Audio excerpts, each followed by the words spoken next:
In this video, we show you how to provide an interactive, real-time data display on a responsive Canvas dashboard with filters, and how to create a new responsive Canvas dashboard.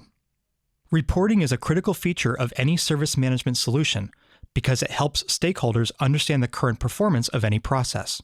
ServiceNow's reporting engine provides you with the tools to generate reports that are meaningful, consumable, and easily presented. And now, using the new responsive Canvas dashboard, you can quickly and easily publish dashboards for all of your stakeholders that can include both reporting and performance analytics widgets. What is a responsive canvas?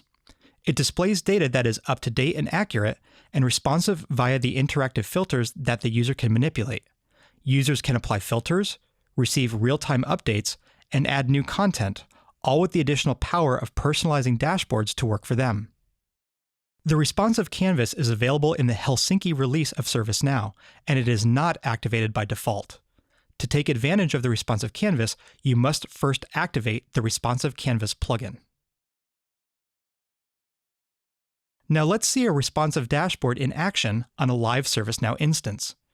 In our example, we created a dashboard for a service desk worker, which provides information about incidents.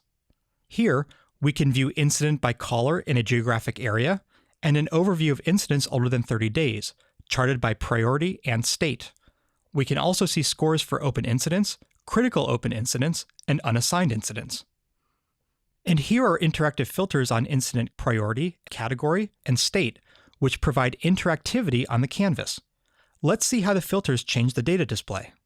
When we select an incident state of on hold and select a priority of critical, we can see the widgets update automatically.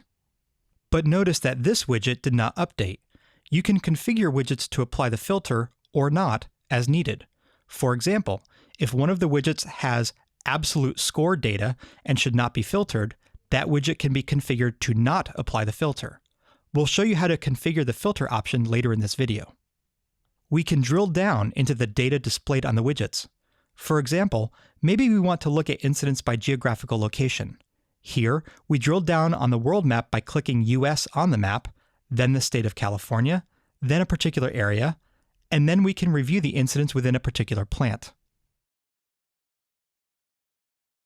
Now let's see how easy it is to create a new responsive dashboard. We'll start by opening a blank canvas. Next, we'll begin adding content, starting with a map widget. We can drag, drop, and resize the widget as needed. Now we'll add several scores to our dashboard: critical open incidents, and unassigned incidents.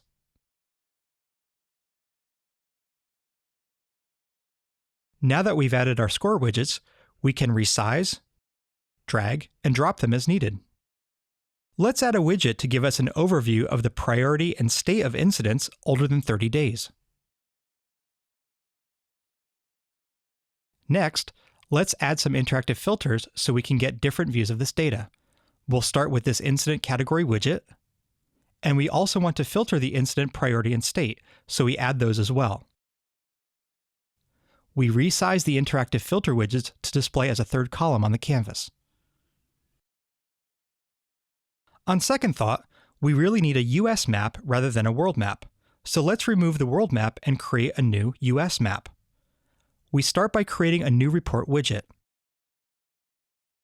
In the report designer, we name the widget, specify the data table, in this case incident, and specify the type as map.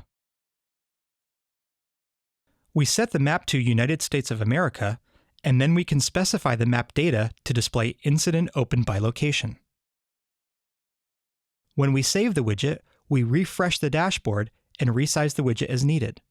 Notice that the data labels are enabled by default. When we drill down into the map, we can review incidents by state and county. Back in the dashboard, we want to make the score and map widget data interactive. To drive the interactivity, we need to edit the widgets to be interactive. Let's do that here.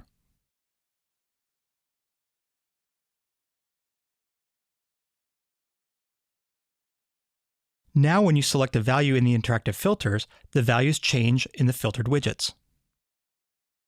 What if you also wanted to see real-time updates on a score in the dashboard? In our example, it would be helpful to see the number of critical open incidents in real time. To set this up, click the Edit Widget icon and select Show Real-Time Updates.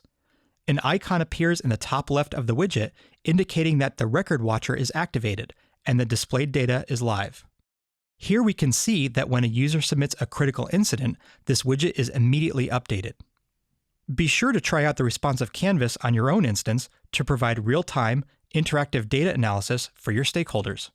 For more information, please consult our product documentation, knowledge base, or podcast, or ask a question in the ServiceNow community.